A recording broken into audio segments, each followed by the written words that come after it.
A bus is carrying 40 passengers with some people having rupees 7 tickets and remaining having rupees 11 tickets.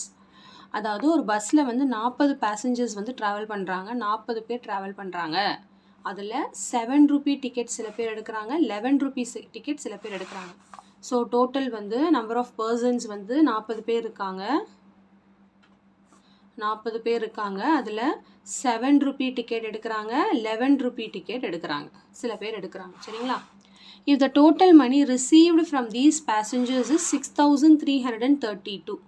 அதாவது total மணி அப்படின்னா என்ன அர்த்தம்னா, அந்த பஸ்ஸில் 40 பேர்கிட்ட இருந்து வாங்கின அமௌண்ட் 7 ரூபா டிக்கெட், 11 ரூபா டிக்கெட் எல்லாமே சேர்த்து வாங்கின அமௌண்ட் வந்து 6,332 rupees வாங்கியிருக்காங்க.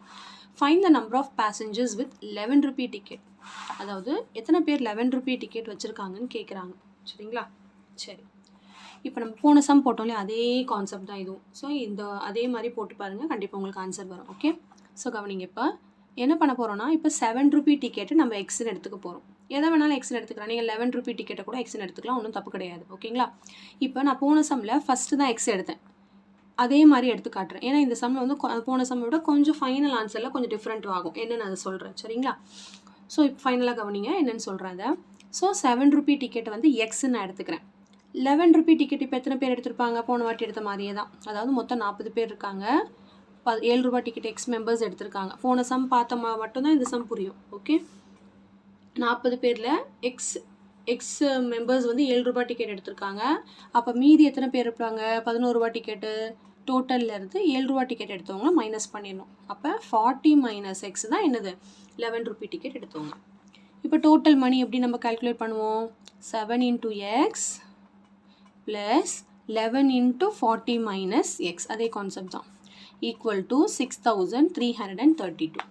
இப்போ இந்த சம்மில் என்னென்னா, அதே மாதிரி சால்வ் பண்ணி எக்ஸ் கண்டுபிடிச்சிட்டு எக்ஸோட ஸ்டாப் பண்ணக்கூடாது. போன சம்மில் எக்ஸோட ஸ்டாப் பண்ணிட்டோம், ஏன்னா அந்த கொஷின் கேட்டது வேறு. இங்கே என்னென்னா 11 ரூபி டிக்கெட் எடுத்தவங்க தான் எத்தனை பேர்னு கேட்குறாங்க. அப்போ என்ன பண்ணணும்? 11 ரூபி டிக்கெட் எடுத்தவங்க இந்த இருக்காங்க, 40 மைனஸ் எக்ஸ்.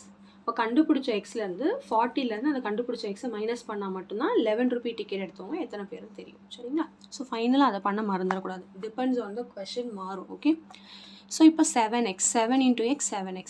அதே மாதிரி தான் 11 into 40 மல்டிப்ளை பண்ணிக்கணும். நெக்ஸ்ட் வந்து 11 into x மல்டிப்ளை பண்ணிக்கணும். சரிங்களா? ஸோ 11 into 40 என்ன வரும்? 440 வருமா? 440. 11 into minus x வந்து minus 11x is equal to 6,332. சரிங்களா? இப்போது 7xலேருந்து 11xை மைனஸ் பண்ணுறோம். ஓகே, அப்போ என்ன வரும்? 7x minus 11x will become, minus பண்ணிங்கன்னா மைனஸ் 4xன்னு வருமா? மைனஸ் 4x, இது இந்த பக்கம் போகும்போது மைனஸ் ஆயிரும்.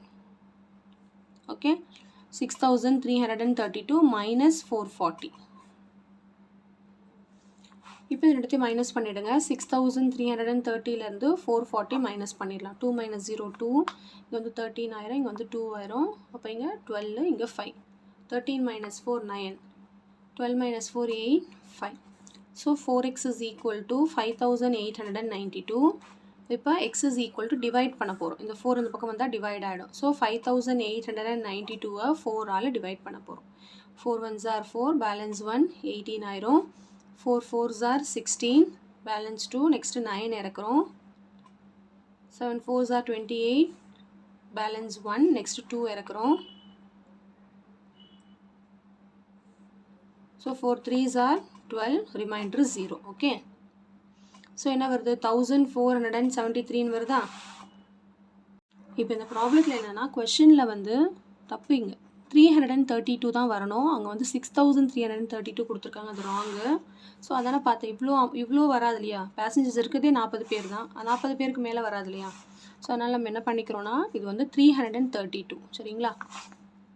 இப்போ 332லேருந்து தான் 440 மைனஸ் பண்ண போகிறோம். ஸோ 440 minus 332, 10லேருந்து 2 போச்சுன்னா 8, இங்கே 3 ஆகிடும், 0, 4 minus 3 1, 108 தான் இங்கே வரும். So minus 4x is equal to minus 108. இப்போ மைனஸ் மைனஸ் கேன்சல் ஆகிடும். x is equal to 108/4 divide பண்ண போகிறோம். 4 2s are 8, பேலன்ஸ் வந்து 228. 4 7s are 28. ஸோ இப்போ இந்த எக்ஸுங்கிறது வந்து 7 ரூபா டிக்கெட் எடுத்தவங்க தான் எக்ஸுன்னு நம்ம எடுத்திருக்கோம். ஸோ 7 ரூபி டிக்கெட் எடுத்தவங்க தான் 27 பேர். கொஷனில் வந்து 11 ரூபி டிக்கெட் எடுத்தவங்க எத்தனை பேருன்னு கேட்குறாங்க. அப்போ 7 ரூபா டிக்கெட் எடுத்தவங்க 27 பேர்னா மீதி இருக்கவங்க தான் 11 ரூபா டிக்கெட் எடுத்தவங்க. அப்போ 40 மைனஸ் எக்ஸ். அப்போ என்ன வரும்? 40 minus 27. 40 minus 27 will become 13. So 11 ரூபா டிக்கெட் எடுத்தவங்க வந்து 13 பேர். ஓகே, ஸோ இது கரெக்டான ஆன்சர் பார்த்தீங்கன்னா 13 தான் இதுக்கு கரெக்டான ஆன்சர். ஓகே, ஸோ இங்கே கொஷனில் எரர் இருக்குது, மாற்றிக்கோங்க. ஓகே, ஸோ கண்டிப்பாக இந்த சம் நல்லா உங்களுக்கு கிளியராக அண்டர்ஸ்டாண்ட் ஆயிருக்கும்னு நினைக்கிறேன். போன சம் மாதிரியே தான், ஃபைனல் ஸ்டெப் மட்டும் கொஞ்சம் மாறுது. நீங்கள் இங்கே எக்ஸ்ன்னு எடுத்து இங்கே 40 மைனஸ் எக்ஸ்ன்னு எடுத்தீங்கன்னா இந்த மாதிரி ஃபைனலாக மைனஸ் பண்ண வேண்டாம். சரிங்களா? ஸோ எல்லா சம்முக்கும் ஏற்ற மாதிரி மாறி எடுக்க வேண்டாம் இல்லையா? அதனால் எப்பயுமே ஃபஸ்ட் நம்ம எக்ஸ்ன்னு எடுத்துக்கிறோம். என்ன கண்டுபிடிக்கிறோமோ அதை எக்ஸ்ன்னு எடுத்துக்கிட்டால் கூட நீங்கள் வந்து ஃபைனலாக இந்த சம்மில் இந்த 40லேருந்து மைனஸ் பண்ண வேண்டியது இருக்காது. ஓகே, கொஷனை கவனமாக படிங்க, அப்போ தான் உங்களுக்கு அண்டர்ஸ்டாண்ட் ஆகும். So thank you so much for வாட்சிங். Bye-bye.